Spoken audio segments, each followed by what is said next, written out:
الحمد لله نحمده ونستعينه ونستغفره ونعوذ بالله من شرور أنفسنا ومن سيئات أعمالنا من يهده الله فلا مضل له ومن يضلله فلا هادي له وأشهد أن لا إله إلا الله وحده لا شريك له وأشهد أن محمدا صلى الله عليه وسلم عبده ورسوله يا أيها الذين آمنوا اتقوا الله حق تقاته ولا تموتن إلا وأنتم مسلمون يا أيها الناس اتقوا ربكم الذي خلقكم يا أيها الذين قولوا قولا سديدا يصلح لكم أعمالكم ويغفر لكم ذنوبكم ومن يطع الله ورسوله فقد فاز فوزا عظيما ألا إن أصدق الكلام كلام الله وخير الهدي هدي محمد صلى الله عليه وسلم وشر الأمور محدثاتها وكل محدثة بدعة وكل بدعة ضلالة وكل ضلالة في النار حياكم الله عز وجل en cette soirée du samedi 18 Rabi' al-Awwal 1438 de l'Hégire correspondant au 17 décembre 2016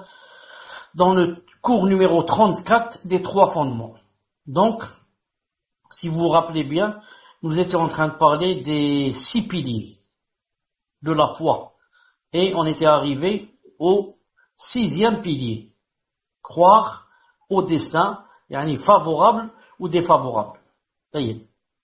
Et on s'est arrêté exactement au 4e mot, quand on a commencé à donner des dalils sur le destin et que c'était pas une chose de hasard et que tout était écrit avec sagesse, avec justice.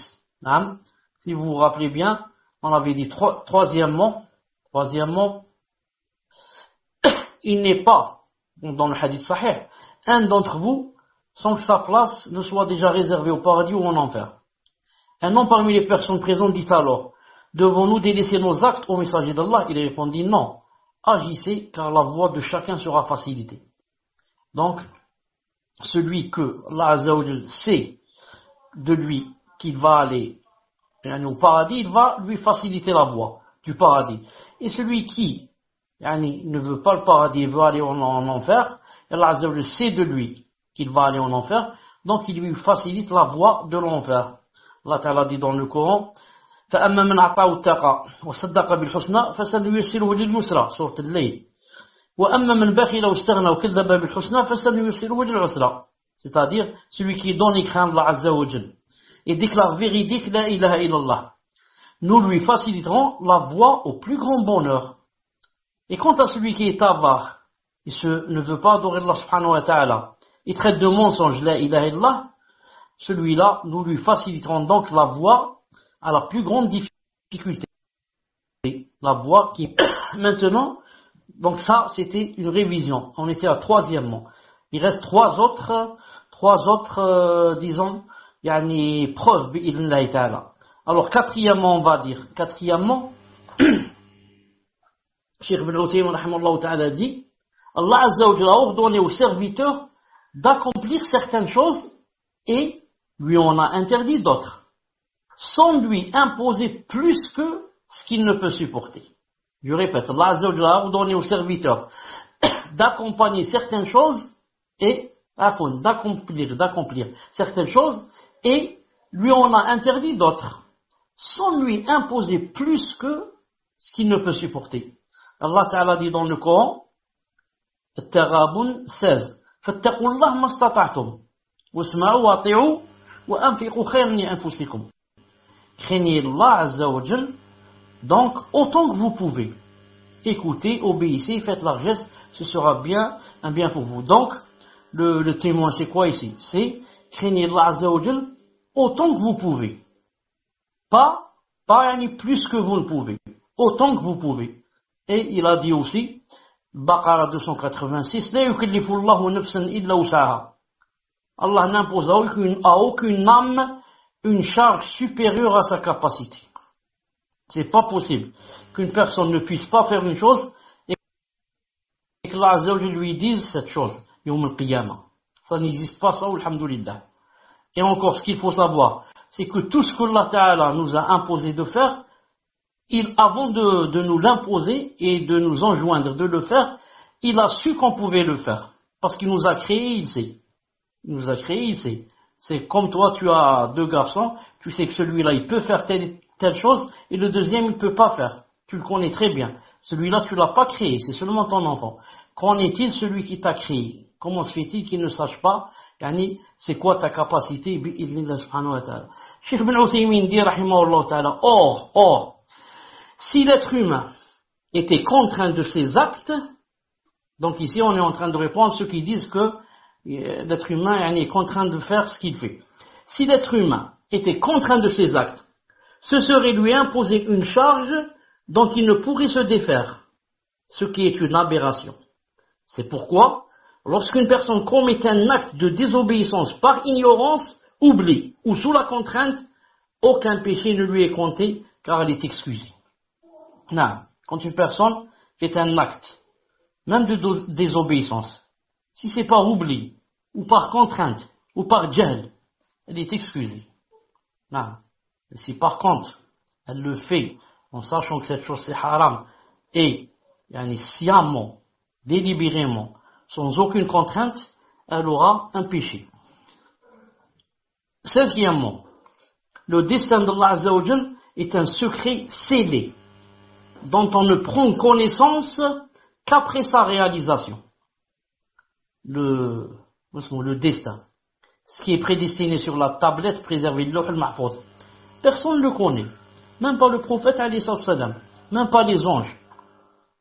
Donc, on le saura quand? On le saura après avoir fait ce qu'on fait. Quand on fait l'acte, ensuite on sait que donc cette chose était écrite. Car si elle n'était pas écrite, on n'aurait pas pu la faire. On n'aurait pas pu faire cette chose. Cheikh Ibn Uthaymin rahimahullah ta'ala dit, or, la volonté du serviteur pour les actes qu'il désire accomplir précède ces derniers. Ceux qui disent que le serviteur n'a pas de volonté. Tout ce qu'il fait, comme disait Jabriya, tout ce qu'il fait, il est contraint de le faire. Il dit ici, la volonté du serviteur pour les actes qu'il désire accomplir précède ces derniers, précède les actes. Avant de faire la chose, on décide, je fais ou je ne fais pas. Donc ma volonté précède mes actes. C'est une preuve donc que c'est moi qui fais, c'est moi qui veux aussi. Ainsi sa volonté d'accomplir tel acte n'est pas basée sur une connaissance du destin d'Allah Azza wa Jal. Par conséquent, l'argument du destin ne tient pas, car le serviteur ne peut baser ses arguments sur une chose qu'il ignore. Non. La personne dit que moi, tout ce que je fais, c'est parce que c'est écrit dans la tablette préservée. D'accord. Mais, comment as-tu su que c'était écrit? Pourquoi ne t'es pas dit, pourquoi tu t'es pas dit avant de faire la chose, peut-être qu'elle n'est pas écrite. Donc pourquoi tu l'as fait, surtout si c'est une désobéissance, ensuite tu dis, Allah Ghalib, c'était écrit. Non, qui t'a dit que c'était écrit? Peut-être que ce n'était pas écrit si tu l'avais pas fait cette chose. Non.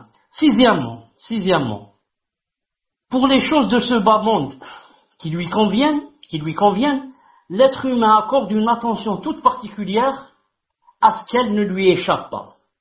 Et on le voit, c'est-à-dire l'être humain, on le voit mal les délaisser pour des choses qui ne lui conviennent pas, puis prétendre que c'est dû à cause du destin. Pourquoi donc délaisse-t-il les enseignements religieux qui lui sont bénéfiques pour ce qui lui est néfaste, puis prétend-il que c'est à cause du destin? Les deux situations ne sont-elles pas, somme toute, comparables? Je répète.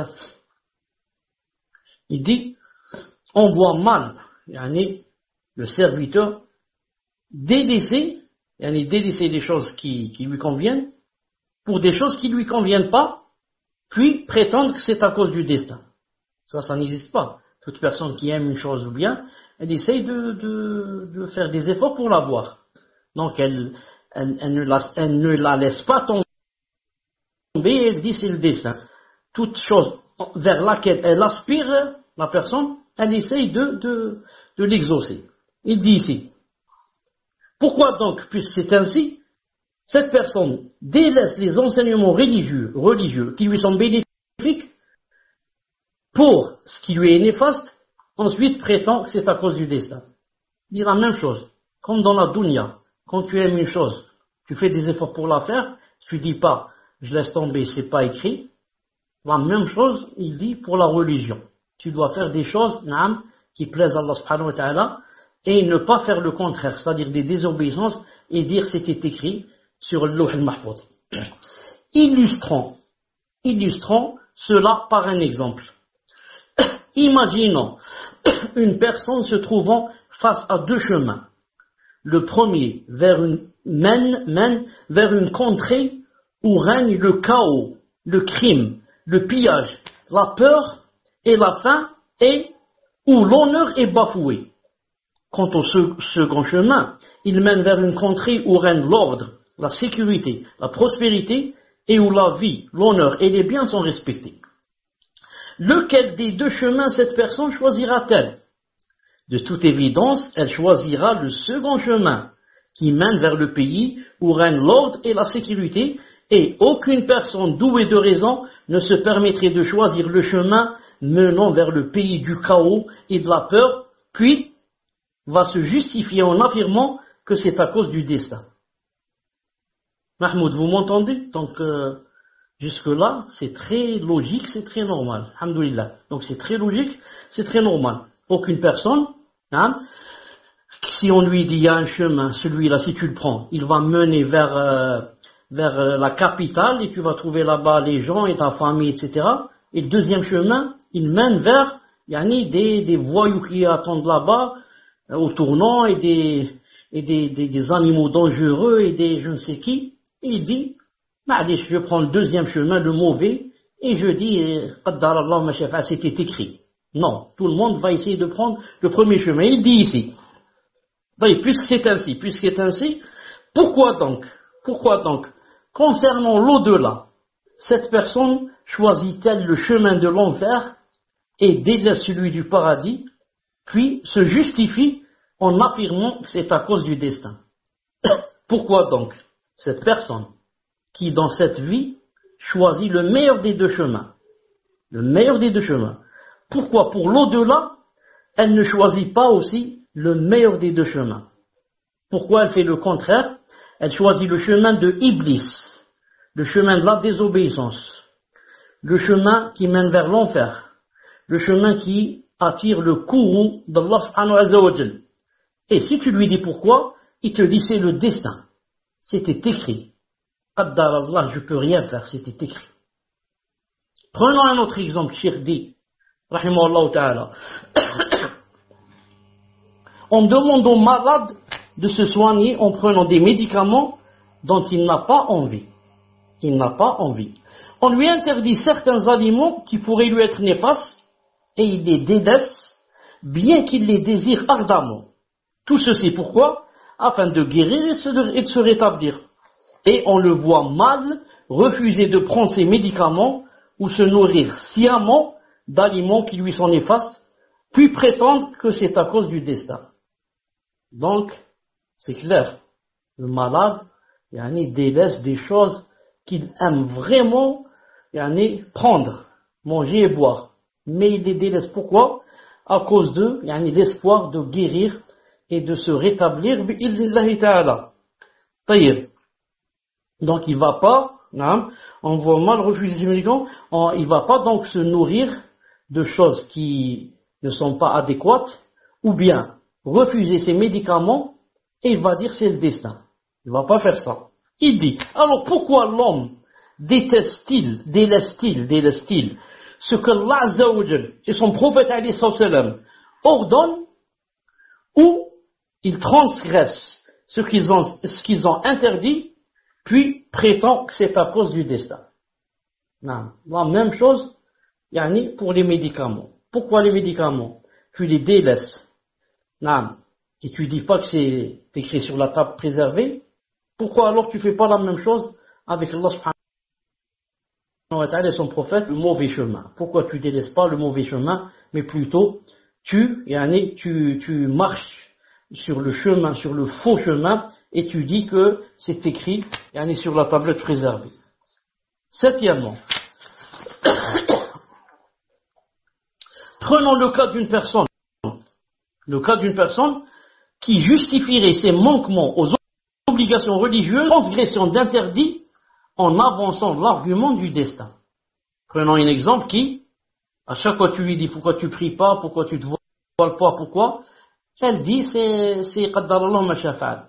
C'est écrit sur la tablette préservée. Taïb.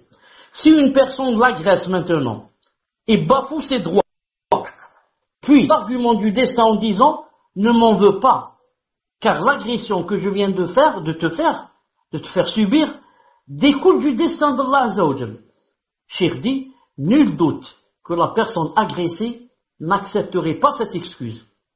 Comment peut-elle donc ne pas accepter cette excuse dans le cas d'une personne qui l'agresserait, mais pourtant elle utilise cette excuse dans la transgression du droit d'Allah subhanahu wa ta'ala. Donc pourquoi, si on frappe une personne, ou bien on l'escroque, ou bien on la poignarde avec un couteau, ensuite on lui dit excuse-moi, c'était écrit, ne m'en veux pas, il n'accepte, car c'est écrit sur la tablette préservée, la personne n'accepte pas. Alors pourquoi ici elle n'accepte pas cette chose, alors qu'elle accepte la transgression du droit d'Allah subhanahu wa ta'ala et de marcher sur le mauvais chemin et de dire que c'était écrit. Il dit ici, on rapporte d'ailleurs qu'un voleur méritant l'appel d'ablation de la main fut présenté au commandeur des croyants Omar ibn al-Khattab radiyallahu ta'ala anhu, qui ordonna qu'on lui coupe la main. Le voleur dit alors, un instant, ya Amir al-Mu'minin, un instant, ya Khalifat al-Mu'minin, j'ai volé selon ce que Allah Azza wa Jal a prédestiné. Ce vol était prédestiné sur la tablette préservée, ça veut dire il faut m'excuser. Omar répondit radiyallahu ta'ala anhu, de même nous te coupons la main selon ce que Allah Azza wa Jal a prédestiné. Nous aussi, c'est écrit sur la tablette préservée qu'on doit te couper la main. C'est pour ça on va te la couper. C'est-à-dire pour lui montrer que ce qu'il dit c'est faux. C'est faux. C'est faux dans le sens que il s'est basé, il fait la ma'siyah, il fait le péché sur le destin. Mais en fait, c'était vrai que lorsqu'il a dit c'était prédestiné, c'est vrai que c'était écrit dans la tablette préservée. Mais toi le voleur, tu ne savais pas que c'était écrit. Pourquoi tu n'as pas dit non, c'est pas écrit le vol, je vole pas. C'est écrit plutôt que je donne l'aumône. C'est écrit que je vais donner de l'argent aux gens. Pourquoi tu dis le contraire? Tu dis non, c'est écrit que je vais voler, donc je vais voler. Alors Omar ibn al-Khattab lui a répondu pour lui montrer que on ne peut pas arguer du destin quand on fait quoi? Quand on fait des ma'asi et des péchés. Mais plutôt, quand on fait la tauba, c'est là qu'on peut dire qaddarallah ma shafa'al, c'était écrit. La croyance au destin, dit Cheikh Ibn Uthaymin, présente de précieux bénéfices. Le premier, placer sa confiance en Allah Azza wa Jalla lorsqu'on agit, de manière à ne pas s'en remettre à l'acte en soi, car toute chose est prédestinée par Allah Azza wa Jalla. Celui qui croit au destin, qu'est-ce qu'il gagne? De précieux bénéfices. Le premier, il place sa confiance en Allah Azza wa Jalla lorsqu'il agit, de manière à ne pas s'en remettre à l'acte en soi, car toute chose est prédestinée par Allah Azza wa Jalla. Donc il a sa confiance en Allah subhanahu wa ta'ala totale, que alhamdoulilah, ce que j'ai fait, c'était déjà écrit sur la tablette préservée. Alhamdoulilah, donc il a confiance en Allah Azza wa Jalla, alhamdoulilah. Deuxièmement, la foi au destin permet à l'individu de ne pas s'enfler d'orgueil quand il atteint ses objectifs. La foi au destin permet à l'individu de ne pas s'enfler d'orgueil quand il atteint ses objectifs. Car arriver au but est un bienfait d'Allah Azza wa Jal qui a prédestiné les causes du bien et de la réussite. Or, s'enfler d'orgueil pousse à oublier d'être reconnaissant. Donc ça c'est le deuxième bienfait bi'idhnillah Azza wa Jal. Que celui qui croit au destin, quand il fait par exemple une adoration, il jeûne par exemple lundi, ou là il fait qiyam layl, ou là, il ne va pas s'enfler d'orgueil. Pourquoi? Il sait que c'était déjà écrit sur la tablette préservée. Et Allah Azza wa Jal l'a aidé. Donc, voilà, ça fait 50 000 ans avant de créer les cieux et la terre, c'était écrit qu'il allait donner cet argent, ou bien prier, ou bien. Il ne va pas s'enfler d'orgueil. Troisièmement, ça donne la quiétude et la sérénité de l'âme. Ça donne la quiétude et la sérénité de l'âme, le fait de croire au destin. C'est-à-dire la quiétude et la sérénité de l'âme concernant le destin subi. Ainsi, le musulman ne se tourmente pas pour un désir non satisfait ou pour un problème qu'il atteint. En effet, tout cela fait partie du destin d'Allah Azza wa Jal, le possesseur des cieux et de la terre. Or, ce destin est inéluctable, comme a dit Allah subhanahu azza wa jal. Le hadith 22, ما أصاب من مصيبة في الأرض ولا في السماء ولا في أنفسكم إلا في كتاب من قبل أن نبرأها إن ذلك على الله يسير. نعم. لكي لا تأسوا على ما فاتكم ولا تفرحوا بما آتاكم والله لا يحب كل مختال فخور. Nul malheur n'atteint la terre ni vos personnes qui ne soit enregistré dans un livre, la tablette préservée, avant que nous ne l'ayons créé. Et cela est certes facile à Allah Azza wa Jal. Donc le croyant, alhamdoulilah, si un malheur le touche, il dit ce verset, il dit, donc il n'y a pas un malheur qui n'était pas déjà enregistré sur la tablette préservée. Donc ça devait arriver, ce malheur, donc je n'ai que l'alternative de patienter jusqu'à ce que Allah Azza wa Jal refoule de moi ce malheur bi'idhna ta'ala. La suite de ce verset, il a dit, afin que vous ne vous tourmentiez pas au sujet de ce qui vous a échappé, ni n'exultiez, c'est-à-dire grande joie, pour ce qui vous a donné. Et Allah n'aime point tout présomptueux, plein de glorieux. Donc je répète, le fait que tu saches que tout est écrit sur la tablette préservée, tout cela afin que, quand quelque chose arrive, tu ne te tourmentes pas au sujet de ce qui t'a échappé. Tu voulais avoir une chose, tu l'as pas eu. Hein, tu avais une grande aspiration à tel et tel projet, ça n'a pas marché. Donc, afin que tu ne sois pas tourmenté au sujet de ce qui t'a échappé. Pour que tu dises, c'était écrit sur la tablette préservée. Moi, je crois au destin. Et le contraire. Maintenant, si tu viens d'avoir ce que tu voulais, naam, et la chose à laquelle tu as aspiré, afin qu'il dit ici, ni que tu te remplisses de joie pour ce qu'il t'a donné. Naam. Ça veut dire que tu dis que c'était déjà dans la tablette préservée. C'est un bienfait d'Allah subhanahu wa ta'ala. C'est pas moi qui ai attiré ce bienfait. Naam. Il vient d'Allah subhanahu wa ta'ala. 50 000 ans avant de créer les cieux et la terre, c'était écrit que cette chose allait m'arriver, cette belle chose, cette bonne chose. Alhamdulillah, alhamdulillah. Et Allah n'aime point tout présomptueux, plein de glorieux. Donc on va voir, on s'est arrêté. Le prophète alayhi salam a dit, non, le prophète alayhi salam, attendez, je reviens là, où est-ce que j'ai été? Non. Le prophète alayhi salam a dit, la condition ou bien l'affaire du croyant est étonnante. En effet, quelle que soit la situation, il en résulte un bien. Et l'on ne trouve cela que chez le croyant. Si un événement réjouissant se produit, il remercie Allah subhanahu wa ta'ala. Et c'est un bien pour lui. Et si en revanche un malheur le frappe, il patiente. Et c'est aussi un bien pour lui. Donc, comme a dit Ali salam, la condition du croyant est étonnante, c'est toujours un bien.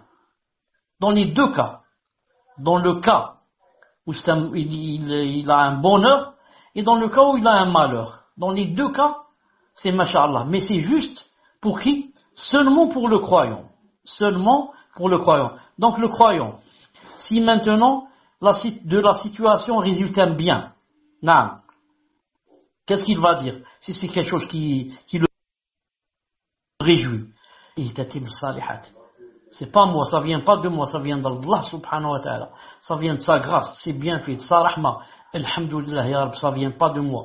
Moi je ne vaux rien. Je ne vaux rien. Comment se fait-il que j'ai toutes ces choses? C'est Allah Ta'ala qui me les a données. Et, alhamdoulilah, en faisant cela, c'est un grand bien pour toi. car tu as reconnu que ça vient d'Allah et que tu n'es rien, que tu ne vaux rien. Donc ça, c'est déjà un grand bien.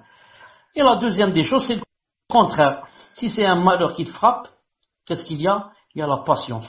قدر الله ما شاء فعل. إنا لله وإنا إليه راجعون. اللهم أجرني في مصيبتي وأخلف لي خيرا منها. Et comme ça. Non, mais patiente. Et le fait de patienter, c'est aussi un bien pour lui. Bi'idhnillah subhanahu wa ta'ala. Donc, contrairement, il a dit tout ça, c'est seulement pour le croyant. Contrairement à cela, celui qui n'est pas mécroyant, s'il a quoi? S'il a quelque chose qui le réjouit, qu'est-ce qu'il dit? C'est moi le fort, c'est moi l'intelligent, c'est moi le riche, c'est moi ceci, c'est moi cela. Il commence à s'enfler d'orgueil. Jamais il ne dit, cette ni'ma vient d'Allah subhanahu wa ta'ala, jamais. Ça, si c'est un bien. Et si c'est un mal, qu'est-ce qu'il fait? Au lieu de patienter comme le croyant, qu'est-ce qu'il fait? Donc, ou bien il insulte Allah subhanahu wa ta'ala, ou bien il va faire des crimes, ou bien il se suicide, ou bien il fait le muhim, tout ce qui attire la colère d'Allah subhanahu wa ta'ala. Deux sectes, dit Cheikh bin Uthaymin rahimahullah ta'ala, se sont égarés concernant la croyance au destin. La première secte est celle des Jabriya, qui affirment que le serviteur agit sous la contrainte et qu'il n'a aucune volonté ni capacité propre. Et la deuxième, vous savez, c'est celle des Qadariya, on va voir ça, Qadariya, qui disent que c'était pas écrit. Toute chose qui nous arrive, c'était pas écrit dans la tablette préservée. C'est nous qui l'avons faite. Donc la première s'appelle les Jabrites. Qu'est-ce qu'ils affirment? Que tout ce qu'on fait, on le fait sous la contrainte. Et que la personne n'a aucune volonté ni capacité. Non. Tout ça, tu le fais sous la contrainte. Cheikh Ibn Uthaymin rahimahullah ta'ala dit, il cite d'abord la seconde, il dit, dans la seconde, il dit, et la seconde est celle des Qadariya, le contraire de la première, qui prétendent que dans ses actes, le serviteur agit en toute indépendance, selon sa propre volonté et sa capacité, et que la volonté et capacité d'Allah Azza wa Jal n'ont aucun effet sur ses œuvres. Non. Ils les appellent Qadariya parce qu'ils renient le Qadar. Ils disent non, c'est pas écrit. Tout ce que fait la personne, ça dépend d'elle. Ça dépend de la personne elle-même et de sa capacité. Et la volonté d'Allah ou la capacité d'Allah n'a rien à voir avec ce que fait le serviteur. Cheikh dit, la réfutation des propos de la première secte, le Jabriya, qui dit que tout ce qu'on fait sous la contrainte, il dit, se fera par les textes religieux et par l'expérience. Awalan, du point de vue religieux. On va prouver à ceux-là quoi? On va leur prouver que ce n'est pas vrai. C'est-à-dire, on va prouver au Jabriya que le serviteur n'agit pas sous la contrainte, mais qu'il a une volonté, une capacité propre à lui, bi'idhnillah azza wa jal. Takwir, dans Sourate Takwir 29, Allah Ta'ala dit, وَمَا تَشَاءُونَ إِلَّا أَنْ يَشَاءَ اللَّهُ رَبُّ الْعَالَمِينَ. وَمَا تَشَاءُونَ إِلَّا أَنْ يَشَاءَ اللَّهُ رَبُّ الْعَالَمِينَ. Mais vous ne pouvez vouloir que si Allah veut, lui, le Seigneur de l'univers. Que si Allah Azza wa Jal veut, le Seigneur de l'univers. Une seconde.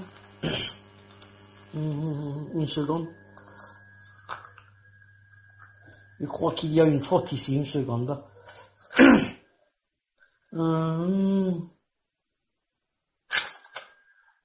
C'est pas celui-là le verset qu'il fallait citer. Une seconde.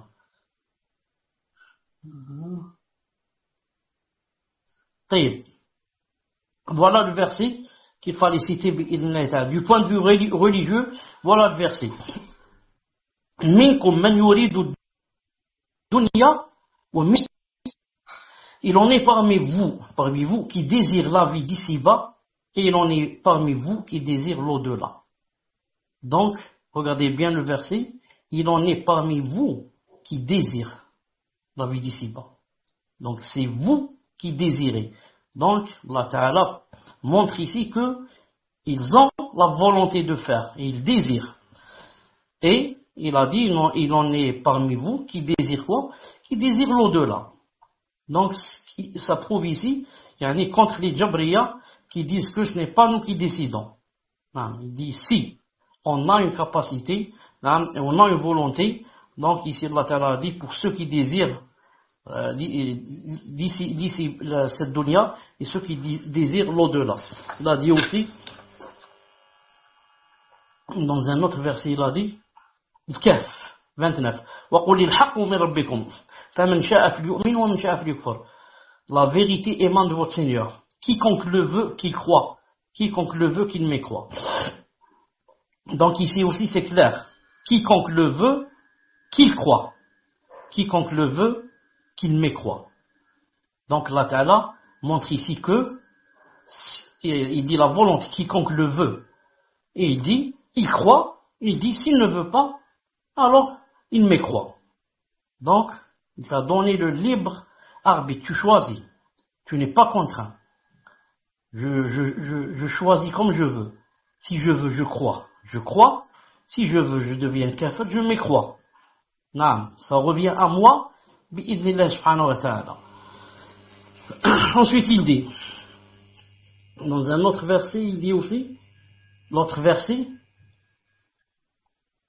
Fussilat 46. Man amila salihan fa li nafsihi, wa man asa'a fa alayha, wa ma rabbuka bi dhallamin lil 'abid. Quiconque fait une bonne œuvre, c'est pour son bien. Et quiconque fait le mal, il le fait à ses dépens. Ton Seigneur cependant n'est point injuste envers les serviteurs. Donc le témoin c'est quoi? Quiconque fait une bonne œuvre, c'est pour son bien. Et quiconque fait le mal, c'est contre lui. Donc, tu es libre. Tu veux faire une bonne œuvre, c'est pour ton bien. Tu veux faire le mal, il ne faut pas le regretter. Il faut accepter ce qui en découle. Donc vous voyez que, Allah Ta'ala montre ici que c'est la personne qui décide si elle veut faire le bien ou si elle veut faire le mal. Entre parenthèses, bien sûr, si elle veut faire le bien, Allah, elle ne peut pas le faire sans l'aide de Allah subhanahu wa ta'ala. Ensuite, il dit, ça c'est du point de vue religieux. Maintenant, du point de vue de l'expérience,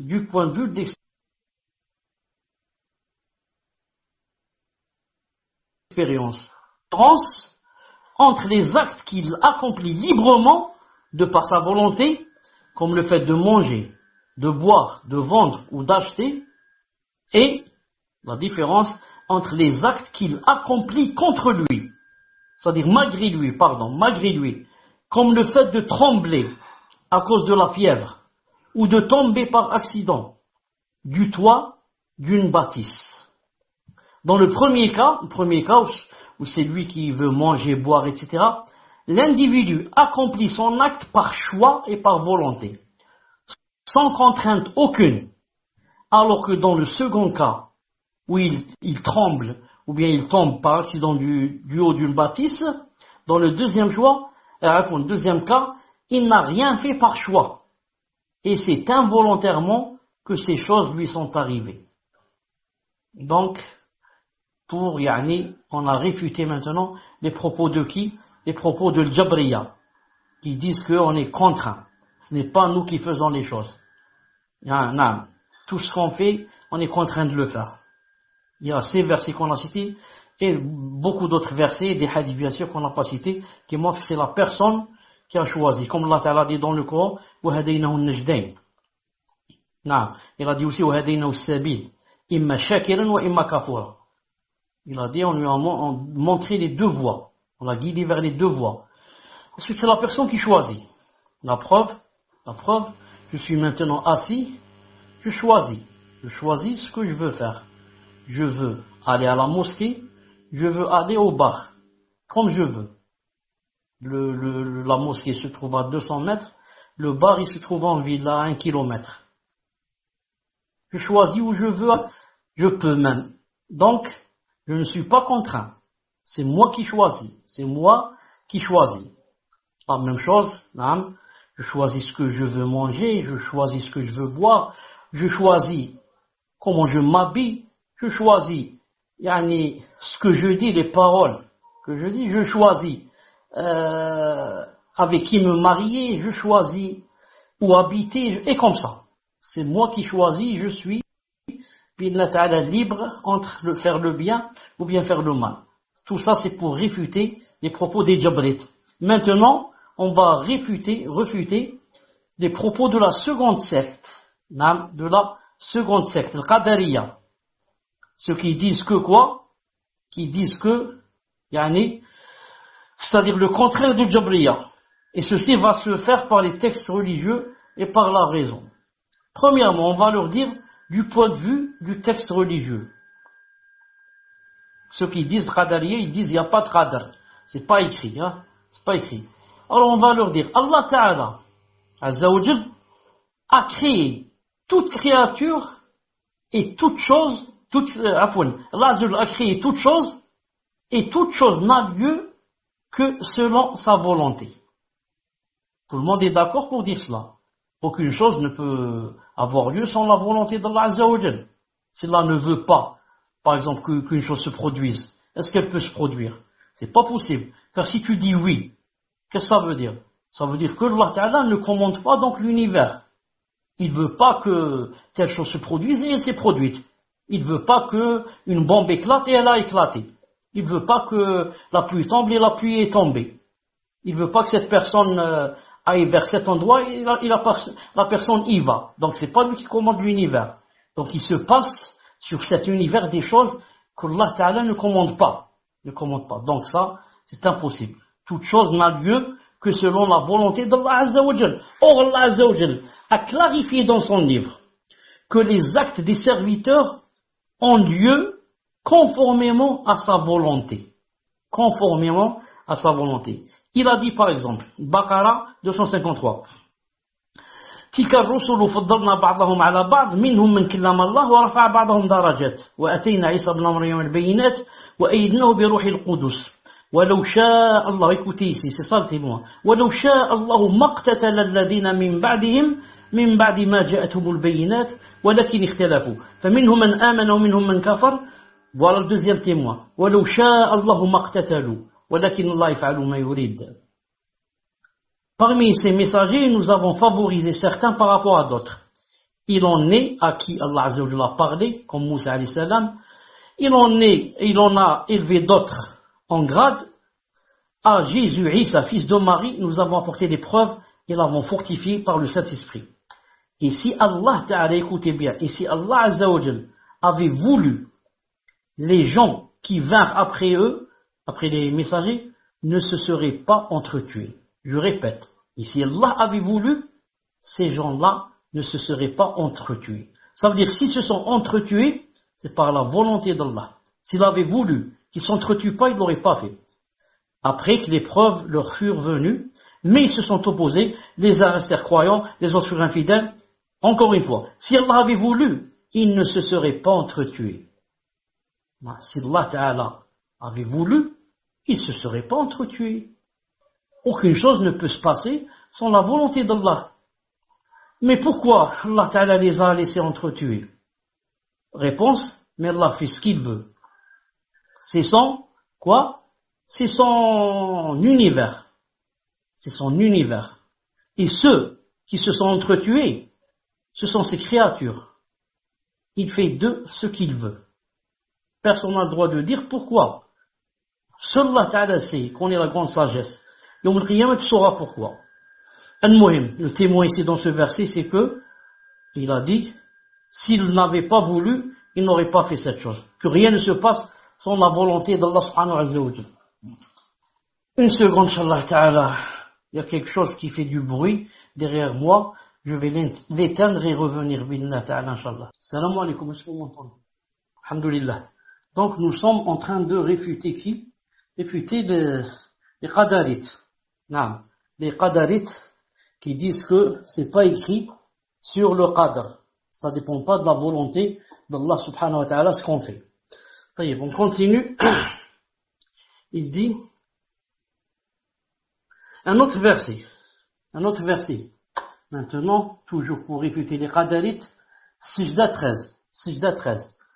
ولو شئنا لأتينا كل نفس هداها ولكن حق القول مني لأملأن جهنم من الجنة والناس أجمعين. Si nous voulions, nous apporterions à chaque âme sa guidée. Mais la parole venant de moi doit être réalisée. J'emplirai l'enfer de djinns et d'hommes réunis. Et d'hommes réunis. Voyez. Ce verset, bien sûr, le témoin se trouve, si nous voulions. Nous aurons donc apporté à chaque âme sa guidée. Mais Allah Ta'ala ne veut pas faire de tout le monde des croyants. Pourquoi? Bien sûr, parce qu'il a dit ici, il a une chose qu'il doit réaliser. C'est quoi? Pourquoi il a créé l'enfer? Il faut qu'il y ait des gens qui rentrent.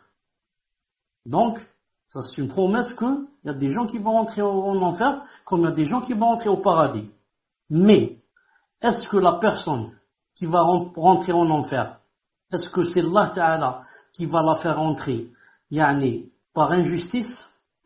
Parce qu'il a dit, je dois emplir l'enfer de djinns et d'hommes, donc il va prendre comme ça des gens, yani, comme on dit chez nous, par rapport aux hommes, pas par rapport à Allah. Par rapport aux hommes, on dit à l'aveuglette. Comme ça, je ferme mes yeux et je prends par exemple quelque chose. Est-ce que Allah Azza wa Jal, il fait des choses comme ça? Ma'adallah. Toute personne qui rentre en enfer, elle rentrera parce que c'est elle qui a voulu rentrer. Comment a voulu rentrer? A voulu rentrer, elle n'a pas voulu suivre le vrai chemin. Comme a dit le prophète alayhi salam. Il a dit, tout le monde entrera au paradis, sauf celui qui ne veut pas. Ils ont dit à Rasulullah, comment se fait-il qu'on ne veuille pas? Il y a des gens qui ne veulent pas. Il a dit, naam, celui qui me suit, il a voulu le paradis. Celui qui ne me suit pas, ça veut dire il a voulu aller en enfer. Naam. Donc Allah Ta'ala a créé le paradis, a créé l'enfer. Et pour chacun, naam, il y a des gens qui sont déjà prêts. Allah Ta'ala connaît c'est qui. Nous, on ne les connaît pas. Et il a fait des conditions. Celui qui marche sur tel chemin et remplit telle et telle condition, ira au paradis. Celui qui marche sur le deuxième chemin et remplit tel et tel critère, il doit être jeté en enfer. Et t'as donné, alhamdoulilah, la raison, t'as envoyé les messagers, des livres, le Coran, les Zabur, Torah, et t'as dit, voilà, pour t'aider, pour que tu me connaisses bien, et pour que tu ne dévies pas du chemin. Ensuite, toi, tu n'as pas accepté. Tu as dit, non, moi, je préfère les passions, les tentations, et jouer, et plaisanter, et je m'en fous de ce qui se passe dans la tombe. Alors, tu feras partie des gens de l'enfer, ou l'ayadou billah. Il dit ici, maintenant du point de vue de la raison, du point de vue de la raison, l'univers tout entier est asservi à Allah Azza wa Jal. Asservi, ça veut dire, comme on dit, assujetti à Allah subhanahu wa jal. L'être humain est un élément de cet univers. Il est donc par conséquent aussi asservi à Allah Azza wa Jal. Je répète, c'est très raisonnable. L'univers tout entier, c'est Allah Ta'ala qui le commande. Et l'être humain, c'est un petit élément, un des éléments de cet univers. Or, l'être humain, c'est Allah Azza wa Jal aussi qui le commande. Or, un être asservi ne peut agir sur ce que possède le propriétaire sans l'autorisation et la volonté de ce dernier. Or, je répète, un asservi ne peut agir sur ce que possède le propriétaire sans l'autorisation et la volonté de ce dernier. Donc maintenant, tu reconnais que yani, cet univers, il est asservi à Allah subhanahu wa ta'ala, et tu reconnais que toi, tu fais partie de cet univers. Donc toi, tu es asservi aussi à Allah subhanahu wa ta'ala. Tu vis dans son univers, tu fais partie de son univers, donc tu ne peux rien faire sans son autorisation. C'est comme si quelqu'un m'invite chez lui à la maison, je ne peux rien toucher si je lui demande pas la permission. Est-ce que je peux prendre cette couverture? Est-ce que je peux m'allonger sur le lit ici? Est-ce que je peux manger cette chose qui me plaît dans le frigo? Est-ce que ceci, cela? Il faut sa permission. La même chose. Nous, on est un des éléments de cet univers.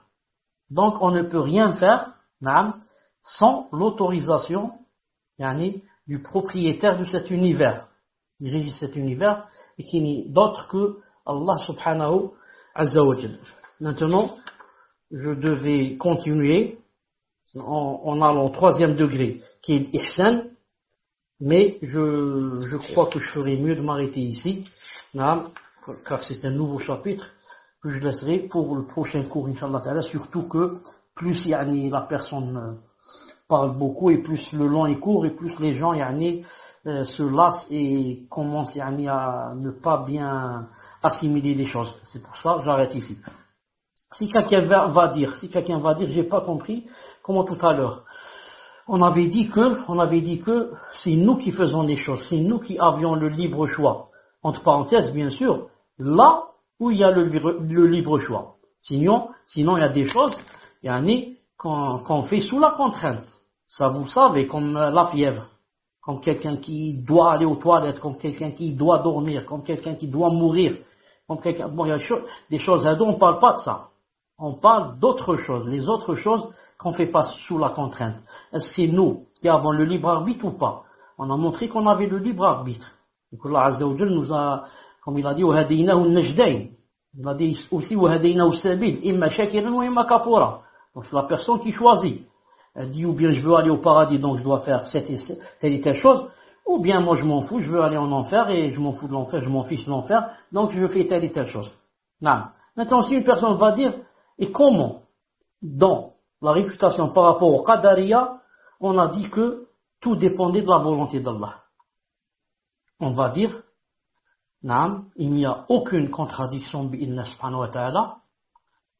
Toi, moi, toute personne a le libre arbitre de faire ce qu'elle veut. Mais qu'elle sache qu'elle ne peut faire ce qu'elle veut que si Allah Ta'ala lui donne la permission. Non. Je donne un exemple. C'est moi qui choisis. Non. Demain matin, Inch'Allah, à 6 heures du matin, ou là, disons, c'est mieux, à 13 heures, demain je choisis à 13 heures.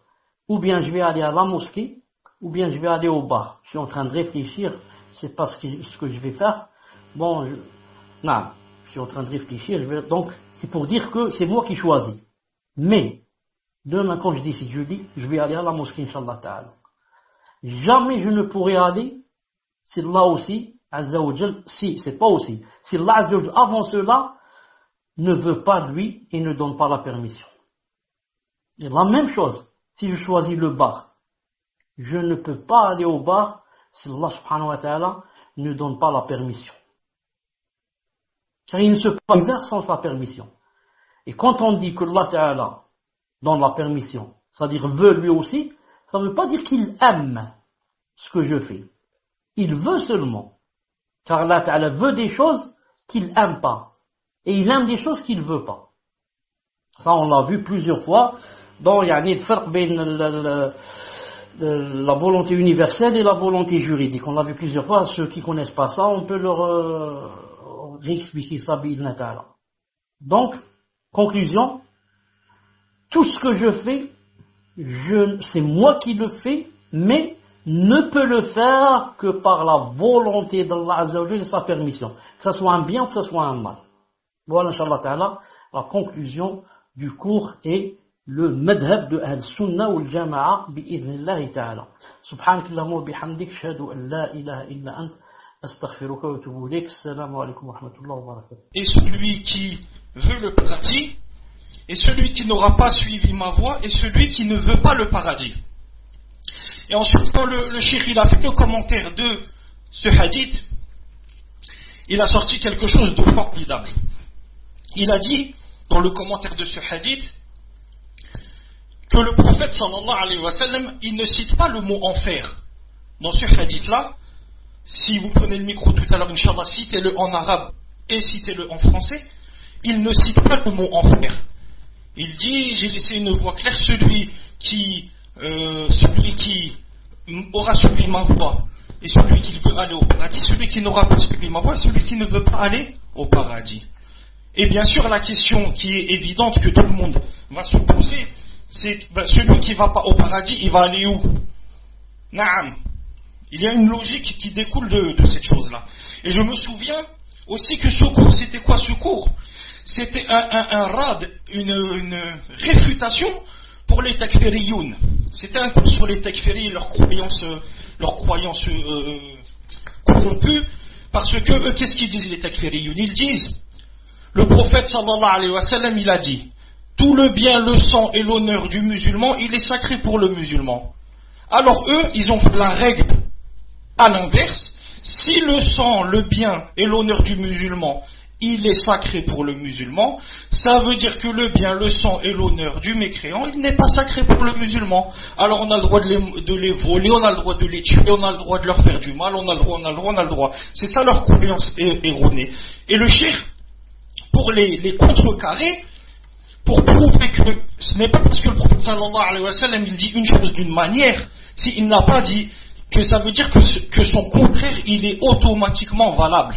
Et parmi les preuves qu'il a données, il a cité le hadith que vous avez cité, celui qui aura suivi ma voie et celui qui veut y aller dans le paradis, celui qui n'a pas suivi ma voie et celui qui ne veut pas y aller dans le paradis.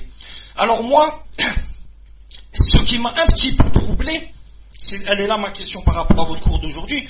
Ce qui m'a un petit peu troublé, c'est plus le fait que vous avez utilisé ce hadith pour prouver qu'il y a une volonté de la personne. Mais c'est le fait que, comment dirais-je, c'est le fait que vous avez utilisé le mot enfer.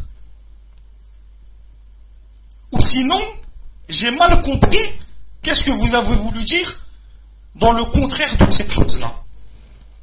Wallahu a'lam. Barakallahu fikum, cheikh. J'aimerais un éclaircissement sur ce point-là pour m'enlever cette ambiguïté que j'ai dans mon cœur. Barakallahu fikum.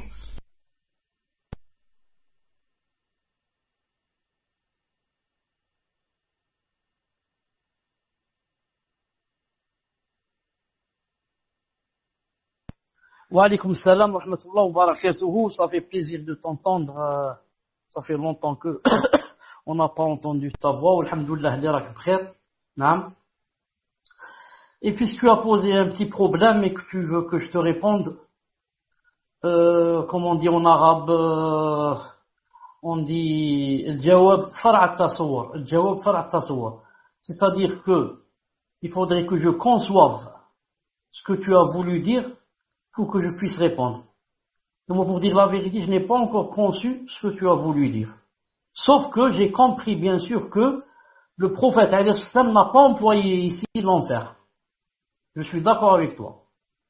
Mais je crois que tu as dit que toi aussi tu es d'accord que, bien sûr, celui qui lui désobéit ira en enfer. Bien sûr, ça c'est dans le cas où quoi? Ou dans le cas où Allah Ta'ala ne lui pardonne pas. Mais il est possible qu'Allah Ta'ala lui pardonne. Sauf bien sûr s'il meurt en kufr. S'il meurt comme mouchrik kafir, il n'y a pas de problème. Les systèmes musulmans et croyants qui n'a pas obéi à certaines choses.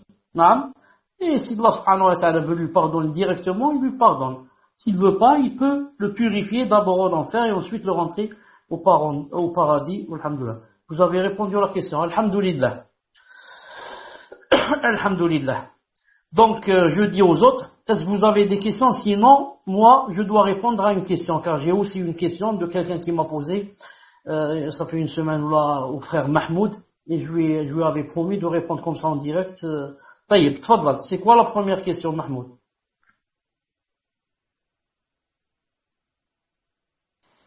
Assalamu alaikum wa rahmatullahi wa barakatuh. Donc, cher, en fait, j'ai des questions là, alhamdoulilah. Et par contre, j'ai la question que je devais vous poser, du frère qui nous avait posé, que je vous avais envoyé. Rappelez-vous, vous l'avez signalé juste avant. Donc, je vous pose cette question en premier, Inch'Allah, de ce frère. Ibnillah. Donc, le frère demande. Alors, Afwan, je retrouve la question. Voilà. Donc, il dit Salam alaikum, honorable cheikh. J'ai un problème dans la aqida par rapport. Donc, le cheikh, est-ce que vous m'entendez?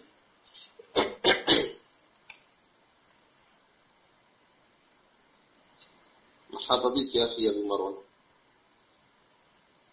Alhamdulillah, cher. Donc, j'ai un problème dans la aqidah par rapport au destin et aux invocations. Vous avez donné l'explication dans le cours numéro 27 sur les 3 fondements, le cas d'un homme qui faisait des doigts pour avoir une maison et qu'Allah Azzawajal ne lui donnait pas, par exemple, car Allah Azzawajal, sait que si la personne obtient cette maison, elle brûlera. Je réponds, bien sûr que Allah subhanahu wa ta'ala, puisque c'est lui qui le décide.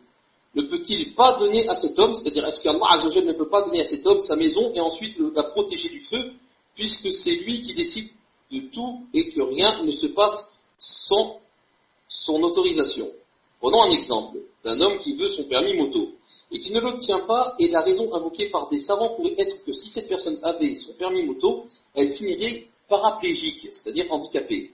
Allah n'est pas capable de lui donner son permis moto et de lui faire éviter les accidents, puisqu'il est capable de tout et surtout décide de tout. Un dernier exemple pour bien me faire comprendre. Si je veux épouser une sœur et que celle-ci refuse,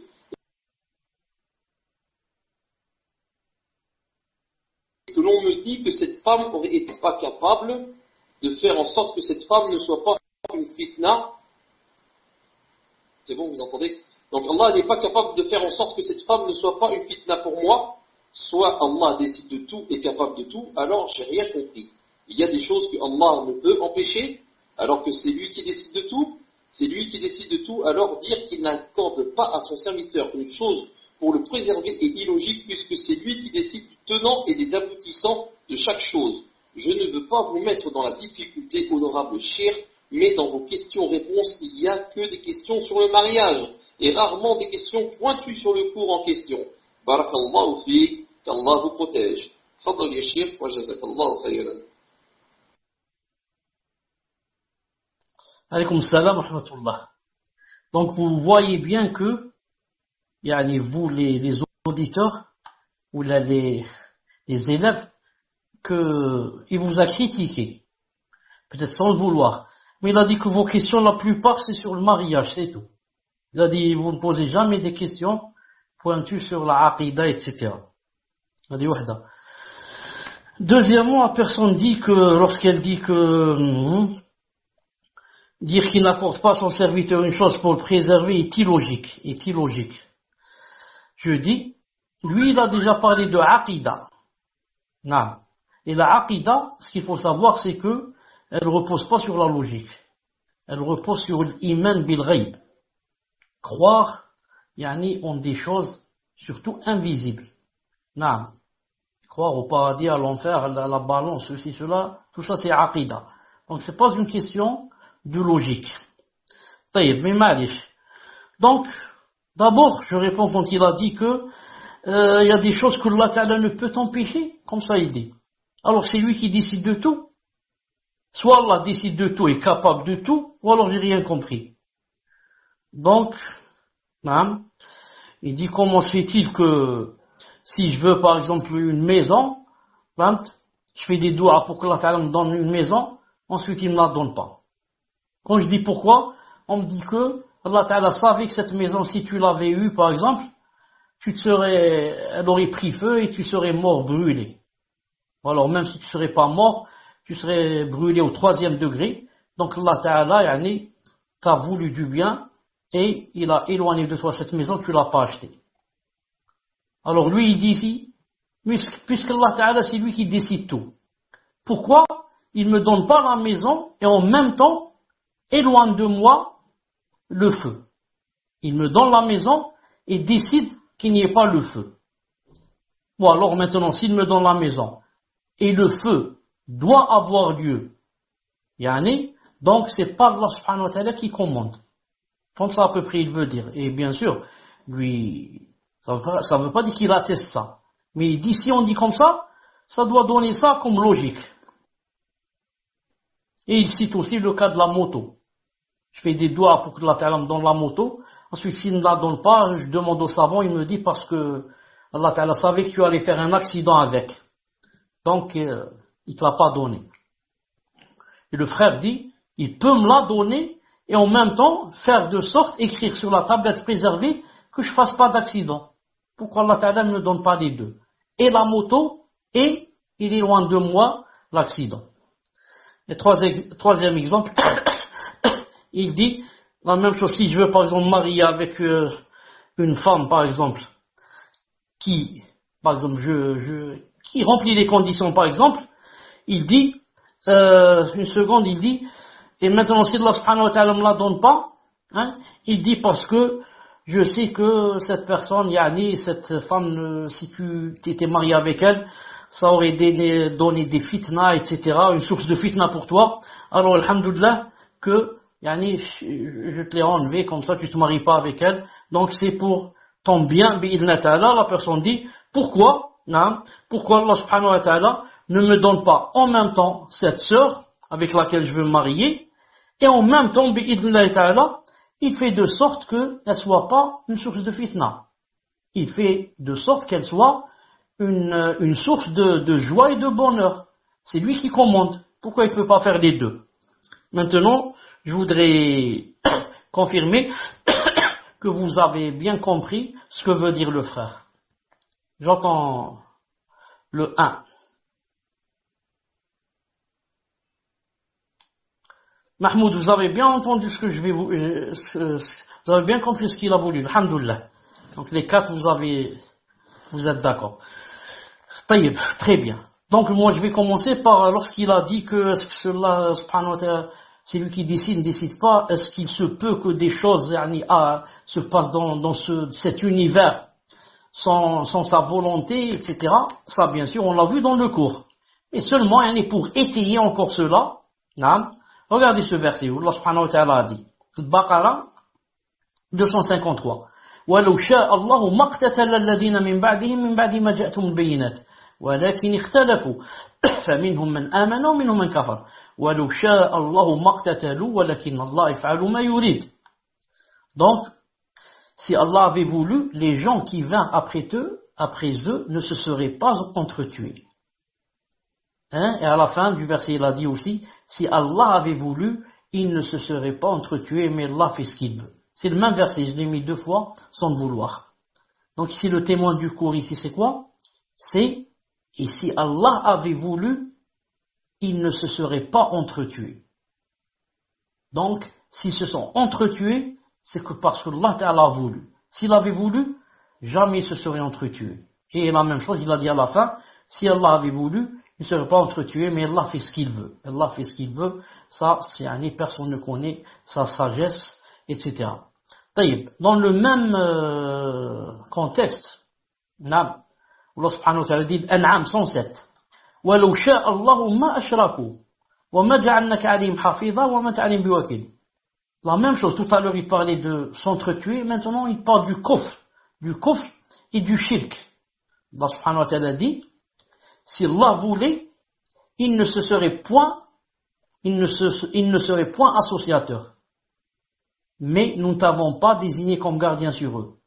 Et tu n'es pas leur garant. Ça, ce n'est pas ta fonction, ya Muhammad.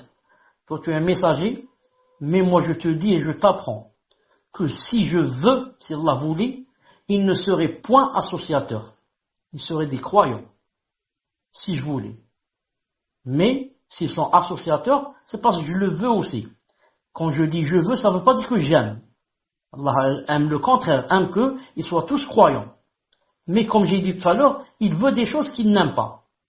Comme il a voulu la création de Iblis, et il n'aime pas Iblis. Et il aime des choses qu'il ne veut pas. Il aime que Abu Jahl soit croyant. Mais il n'a pas voulu, il n'est pas devenu croyant. Taïb. Ensuite, regardez par exemple ce verset. وَلَوْ شَاءَ رَبُّكَ, pour prouver encore ce qu'il vient de dire, pour étayer encore. وَلَوْ شَاءَ رَبُّكَ لَآمَنَ مَنْ فِي الْأَرْضِ كُلُّهُمْ جَمِيعًا. Yunus 99. Non. C'est-à-dire, si ton Seigneur l'avait voulu, tous ceux qui sont sur terre auraient cru. Ce qu'on a dit tout à l'heure. Si ton Seigneur avait voulu, tous ceux qui sont sur la terre auraient cru. Mais, si maintenant, tous ceux qui sont sur la terre auraient cru, naam, alors, qui sont les gens de l'enfer? L'enfer est déjà créé, ça? Al-Sunnah al-Jama'a, qu'est-ce qu'ils disent? L'enfer et le paradis sont déjà créés, ça? La preuve que deux fois par an, l'enfer respire. Non, une fois en été, une fois en hiver. Donc il est créé. Maintenant, s'il est créé, il faut qu'il y ait des personnes qui rentrent, qui soient des humains ou pas d'humains. Donc Allah, qui va faire rentrer? Il va faire rentrer n'importe qui. Ça dépend du hasard. Jamais. Tout est chez Allah subhanahu wa ta'ala, ça se base sur sagesse. Non, sagesse. Et ilm, grande science. Donc, il va faire de sorte que celui qui ne veut pas suivre ce qu'Allah Ta'ala nous a enjoint de suivre, alors il ira en enfer. C'est pour ça que il n'y a pas une personne, ça vous devez le savoir, il n'y a pas une personne, que ce soit être humain ou bien djinn, qui, Yawm al-Qiyamah, lorsque Allah Ta'ala va lui ordonner d'entrer en enfer, lorsqu'il arrive devant la porte de l'enfer, il va entrer, les gardiens de l'enfer vont lui dire, alors qu'est-ce qui s'est passé? Il n'y a pas quelqu'un qui est venu vous montrer un chemin? Il va répondre, si, on nous a montré le chemin. C'est-à-dire c'est de notre faute. C'est nous qui n'avons pas voulu suivre le chemin. Comme dans Sourate Al-Mulk, كلما ألقي فيها فوج سألهم خزنتها ألم يأتكم نذير قالوا بلى قد جاءنا نذير فكذبنا وقلنا ما نزل الله من شيء إن أنتم إلا في ضلال مبين. Donc كلما ألقي فيها فوج, à chaque fois qu'un groupe est jeté dedans en enfer, قال لهم خزنتها. Alors les anges gardiens de l'enfer ont dit, ألم يأتكم نذير, il y a personne qui est venu pour vous avertir. قالوا بلى, ils ont dit si. قد جاءنا نذير, il nous est parvenu. Mais كذبنا, mais on a démonté, on a dit ça c'est pas vrai, on veut pas suivre ça, etc. Et ils ont été jetés en enfer. On continue. Donc, où est-ce qu'on était? Non. Lorsqu'il dit Allah ne peut pas donner à cet homme sa maison, la maison qu'il souhaite, et ensuite la protéger du feu. Et la même chose, ne peut-il pas lui donner la moto et la protéger de l'accident, et le protéger de l'accident, et lui donner la sœur, et faire d'elle une source de joie, au lieu que ça soit une source de fitna. Hein? C'est facile qu'Allah Ta'ala me donne les deux. Non, mais alhamdoulilah, il n'y a plus de problème. On ne se casse pas la tête. طيب. Allah Azza wa Jalla a dit dans Sourate Al-Anbiya 23, لا يسأل عما يفعل وهم يسألون. C'est-à-dire, Allah Ta'ala n'est pas interrogé sur ce qu'il fait. Mais ce sont eux, c'est-à-dire nous, qui devons rendre des comptes. Allah Ta'ala, on n'a pas le droit de lui dire pourquoi alors il ne nous donne pas les deux. Pourquoi Allah Ta'ala ne nous donne pas la sœur et en même temps qu'elle soit bien. La maison et qu'il n'y ait pas de feu. La moto et pas d'accident. Et comme ça. Pourquoi Allah Ta'ala ne donne pas cette chose et cette chose? On dit, il n'est pas interrogé sur ce qu'il fait. Mais ce sont nous qui sommes interrogés. Quand Allah Ta'ala dit il n'est pas interrogé sur ce qu'il fait, ce n'est pas dans le sens de la dictature, la tyrannie. Tel roi ou je ne sais quoi, on ne lui demande pas pourquoi il a fait ça. Pourquoi? Il fait ce qu'il veut, c'est un tyran, c'est un dictateur. Ma'adallah. Allah Ta'ala, on ne peut pas lui demander ce qu'il a fait. Pourquoi? Parce que tout ce qu'il fait découle de sa miséricorde, de sa rahma, de sa science et de sa sagesse. C'est pas la peine de lui demander à Allah pourquoi tu as fait ça ou ça. Même si ça te paraît que c'est anormal, que c'est faux, que c'est injuste, que c'est vol, que c'est ceci, cela, tu n'as pas le droit de demander parce que c'est toi qui te trompes. Parce que ce que Allah Ta'ala fait, c'est le plus beau, c'est la chose la plus belle, la meilleure, la plus logique, qui contient le plus grand bienfait, et comme ça. Tout ce que fait Allah subhanahu wa ta'ala, même si toi, ça te paraît pas comme ça. Ça te paraît pas comme ça, pourquoi? Parce que toi, tu es faible, tu es daïf, tu es ignorant, tu es ceci, tu es cela. Je peux pas, quand je dis toi, ça veut dire nous tous, bien sûr. On ne peut pas comprendre des choses. Il y a mille et une choses qu'on ne peut pas comprendre. Tout ça, on le comprendra Yawm al-Qiyamah. Autre chose.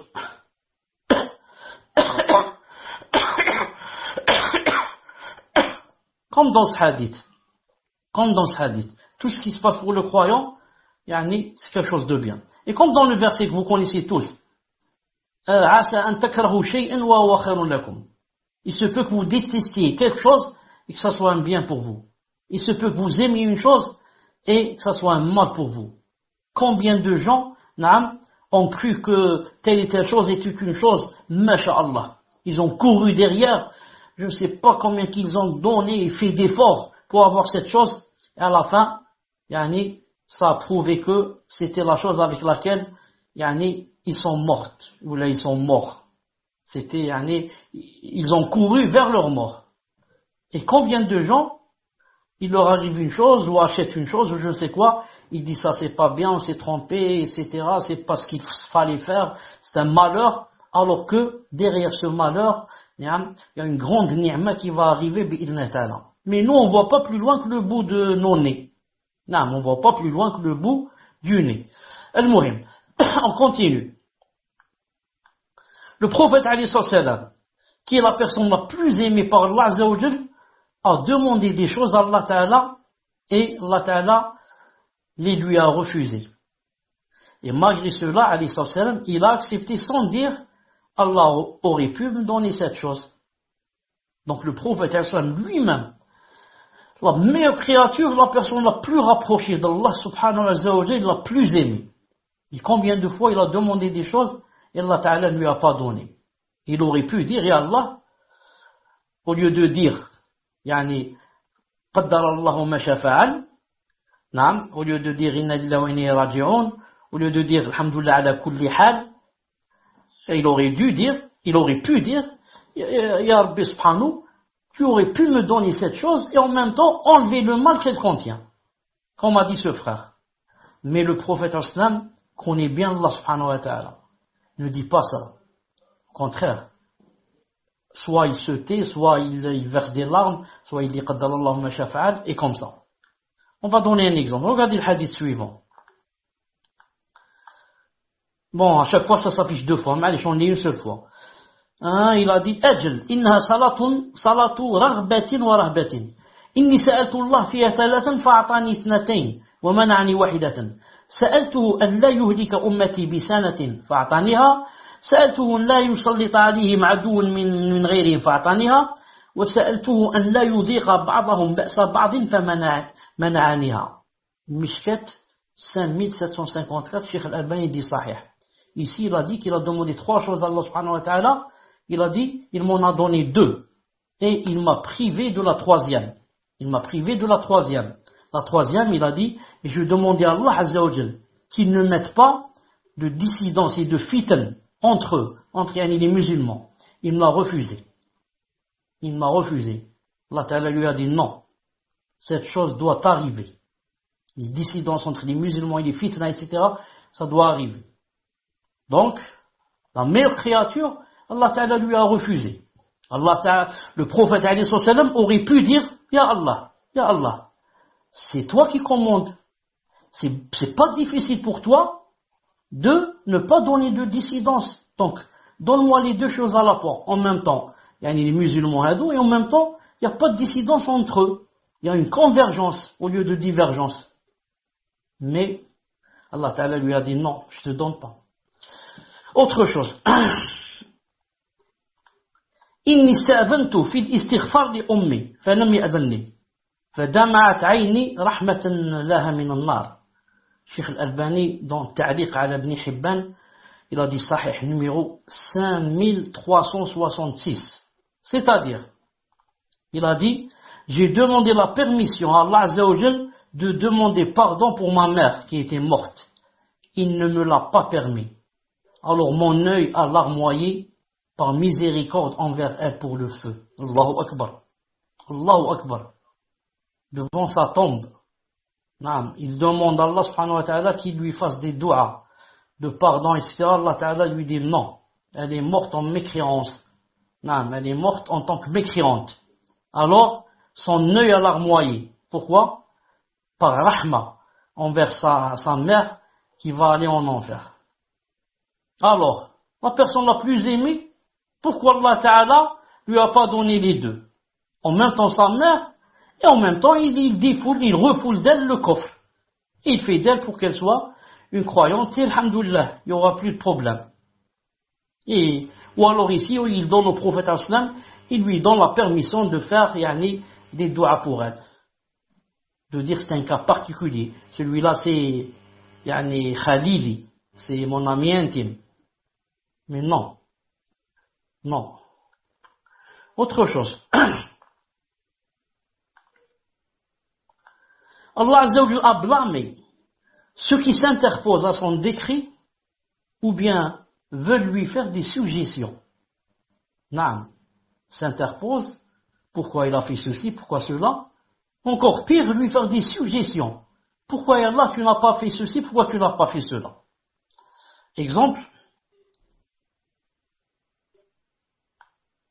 Lorsque Allah Ta'ala dit, Sourate An-Nisa, ألم تر إلى الذين قيل لهم كفوا أيديكم 77 وأقيموا الصلاة وآتوا الزكاة فلما كتب عليهم القتال إذا فريق منهم يخشون الناس كخشية الله وشد خشية وقالوا ربنا لما كتبت علينا القتال لولا أخرتنا إلى أجل قريب نجب إلى أجل قريب قل متاع الدنيا قليل والآخرة خير لمن اتقى ولا تظلمون فتيلا. N'as-tu pas vu à Mohammed ceux auxquels on avait dit, abstenez-vous de combattre. Je vous demande seulement d'accomplir la salat et d'acquitter la zakat. Puis, lorsque le combat leur fut prescrit, qu'est-ce qui s'est passé?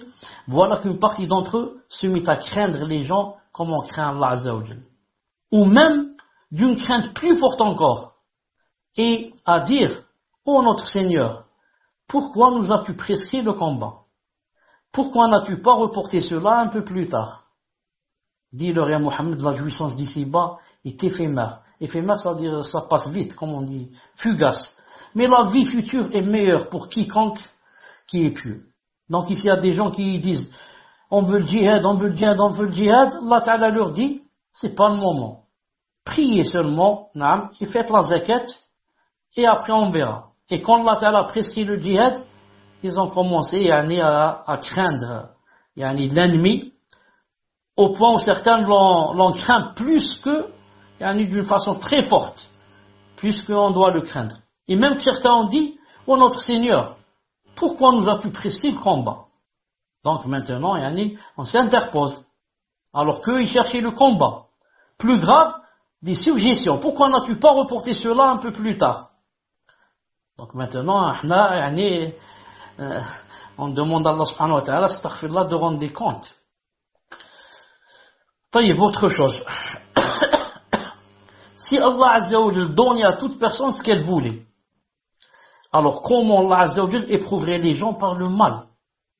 Alors il n'y aurait que le bien. Cette personne qui a posé la question, Allah Ta'ala lui donne la belle maison et il n'y a pas de mal, il n'y a pas de feu. Ensuite, il lui donne la moto et aucun accident. Et lui donne la sœur une source de joie, et comme ça, il donne à tout le monde comme ça, et donc, il n'y a jamais de mal, il n'y a jamais d'épreuve, et il n'y a jamais de fitna, donc c'est le paradis sur terre. Alors que le hadith a bien dit que c'était l'enfer par rapport au paradis. Il a dit, c'est pas le paradis, il a dit c'est une prison. Non, c'est une prison, ce bas monde. Et dans le prison, tu peux avoir tout ce que tu veux. Tu n'as que le minimum. Non. Allah subhanahu wa ta'ala dit dans le Coran, Ankabut 2, أحسب الناس أن يتركوا أن يقولوا آمنا وهم لا يفتنون. Est-ce que les gens pensent qu'on va les laisser dire nous croyons sans les éprouver? Est-ce que les gens pensent que on va les laisser dire nous sommes croyants sans les éprouver? Est-ce que vous pensez, vous qui m'écoutez, vous pensez que tu dis moi la ilaha illallah Muhammad Rasulullah, ensuite il n'y a pas d'épreuve? Tout le monde peut dire la ilaha Muhammad Rasulullah. C'est une phrase très simple. 6 ou 7 mots elle contient. Mais Allah Ta'ala veut te mettre à l'épreuve. Est-ce que tu acceptes ce qui va en découler ou tu n'acceptes pas? Ce qui va en découler, c'est des fitnas. Celui-là, des fitnas avec ses parents. Celui-là, dans sa société. Celui-là, avec les gens. Celui-là, dans son travail. Celui-là, avec son épouse. L'autre avec son mari. L'autre avec ses enfants. Et comme ça. Des fitnas, à cause de quoi? À cause de, tu as dit La ilaha illallah Muhammadur Rasulullah. Donc, s'il y a maintenant des fitnas, et que tout le monde doit passer par les fitnas, parce qu'il est un peu plus bas, il a dit وَلَقَدْ فَتَنَّا الَّذِينَ مِنْ قَبْلِهِمْ. Et on a éprouvé ceux qui les ont précédés. Donc ça veut dire comme eux, ceux qui vous ont précédés, on les a éprouvés, vous aussi on va vous éprouver. Vous n'avez rien de plus qu'eux. Vous aussi, on va vous éprouver. Donc s'il y a l'épreuve, il y a même l'épreuve par le mal, là, mais les difficultés, les maladies, et. Donc, si Allah Ta'ala va donner à tout le monde ce qu'il veut, donc il n'y aura jamais d'épreuve, jamais de difficultés, jamais de difficultés. Naam. D'ailleurs, Allah Ta'ala dit Kullu nafsin dha'iqatul maut wa nabluukum bish-sharri wal khayri fitnatan wa ilayna turja'un. Toute âme doit goûter la mort, nous vous éprouverons par le mal et par le bien. Par le mal et par le bien. Donc, s'il te donne la maison, il enlève le feu. Donc, il n'y a jamais d'épreuve par le mal. Et la moto, il n'y a pas d'accident. Pas de mal, jamais. Là, la sœur, elle est, machallah, pas de mal. Et comme ça, tout ce que tu veux, où il y a le mal, tu lui dis non, il n'y a pas de mal. Donne-moi la chose et en même temps, enlève le mal. Donc, il y a la hikmah, la sagesse de la création. Même, donc, on va aller plus loin. Et Allah Azza wa Jal, donc, enlever aussi Iblis. Iblis, c'est la source du mal. Pourquoi il y a Iblis? Ya Allah Ta'ala, vous aurez pu nous créer sans qu'il y ait Iblis. Pour qu'on vive seulement dans l'obéissance. Non. Et plus grave, je vais aller maintenant aussi plus grave. Ya Allah Ta'ala, pourquoi vous m'avez créé dans ce monde? Non. Vous, Ya Allah Ta'ala, c'est vous qui commandez tout. Vous aurez pu me créer direct dans le paradis. Est-ce que c'est difficile pour Allah? C'est pas difficile. Donc, je vais raisonner comme ça. Ya Allah Ta'ala, pourquoi vous m'avez créé ici dans ce monde? Pourquoi pas directement dans le paradis? J'ouvre les yeux, je me trouve dans le paradis. Pourquoi dans ce monde, il y a des difficultés, des problèmes, et les mashakil, et le divorce, et la prison, et la famine? Pourquoi Ya Rabbi Subhanahu? Pourquoi pas directement dans le paradis? J'ouvre mes yeux, je me trouve dans les somptueux palais, les arbres, et les oiseaux, et je ne sais quoi. Non. Donc, ça quoi? Ça contredit la sagesse de la création de cet univers et de la création de l'être humain. Assalamu alaikum, est-ce que vous m'entendez? Alhamdulillah. Donc on continue, ça contredit la sagesse, etc. On continue, jeudi, Allah subhanahu wa ta'ala dit sur le Tarabun, ما أصاب من مصيبة إلا بإذن الله ومن يؤمن بالله يهدي قلبه والله بكل شيء عليم والله بكل شيء عليم. Nul malheur n'atteint l'homme que par la permission d'Allah subhanahu wa ta'ala. Et quiconque croit en Allah, Allah guide son cœur, Allah est omniscient. Regardez, qu'a dit Allah Azza wa Jalla, nul malheur n'atteint l'homme que par la permission d'Allah. Ça veut dire les malheurs doivent arriver. Les malheurs doivent arriver. Non. Mais ça n'arrive que par la permission d'Allah. C'est pas le malheur qui commande. C'est Allah Ta'ala qui commande et qui laisse le malheur arriver. Ici, après avoir dit ça, Allah Ta'ala dit, quiconque croit en Allah, Allah guide son cœur. Les savants dit, croit en Allah ici. Croit en Allah, c'est-à-dire par rapport au malheur cité avant. Lorsqu'il a dit, nul malheur n'atteint l'homme.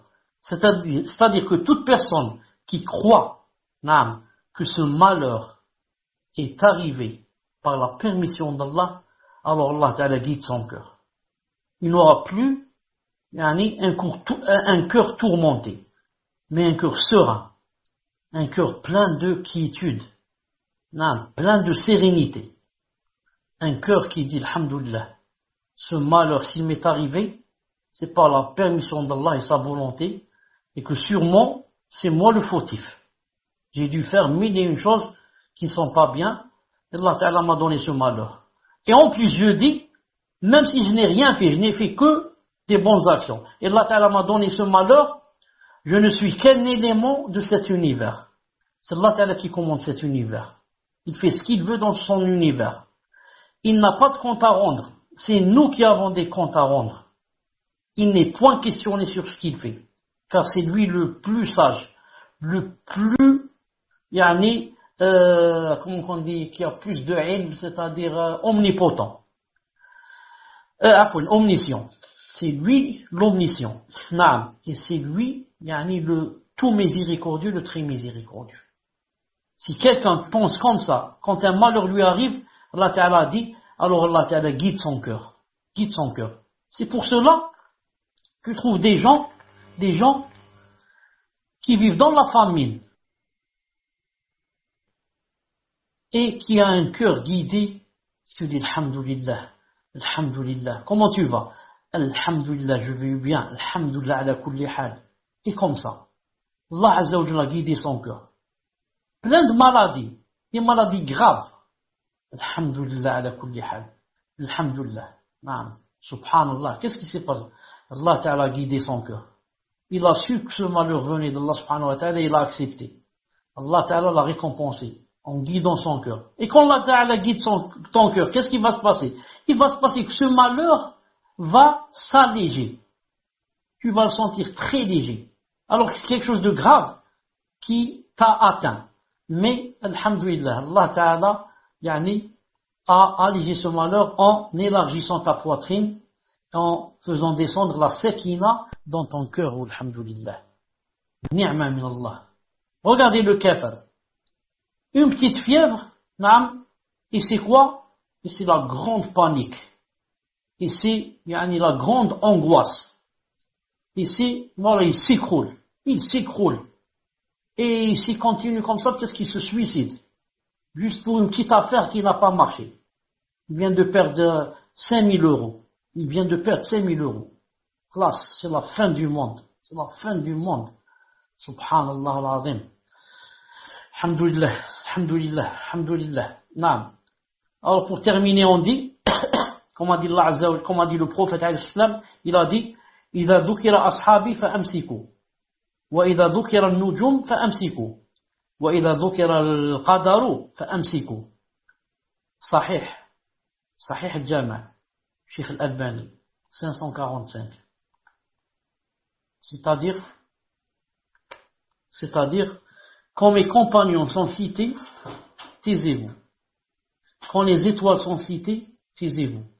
Et quand le qadr, c'est ça le témoin. Quand le qadr est cité, tais-toi, ne parle pas. Comme ça a dit le prophète, sallallahu alayhi wa sallam. J'entends des gens parler sur le qadr ou là, tais-toi. J'entends les gens parler sur les compagnons, tais-toi. Bien sûr, si tu peux parler en bien, parle. Tu entends quelqu'un dire que les compagnons sont des kofars ou là, non, parle, défends, etc. Mais s'il commence à parler contre les compagnons, il y avait des divergences, tais-toi, et si tu peux, lève-toi. T'assois pas avec eux. Si tu n'as pas comment répondre. La même chose. Quand il est question de qadar, mais il y a des complications, il y a des choses que je n'ai pas compris, ceci, cela, ne parle pas, sinon tu vas rentrer parce que c'est une chose que personne ne peut comprendre. Donc parler dans le destin, c'est quoi? C'est perdre son temps et se remplir de shubuhat. Je lis ce qu'ont dit les grands savants sur le qadar, mais je pose pas des questions qui n'ont pas de réponse, et j'accepte, alhamdoulilah, et je dis que tout ce qui se passe vient d'Allah subhanahu wa ta'ala, et qu'Allah ta'ala ne me veut que le bien, qu'Allah ta'ala ne me cherche que mon bonheur, et comme ça je vivrai à l'aise, alhamdoulilah, je vivrai heureux, alhamdoulilah. Est-ce que vous m'entendez?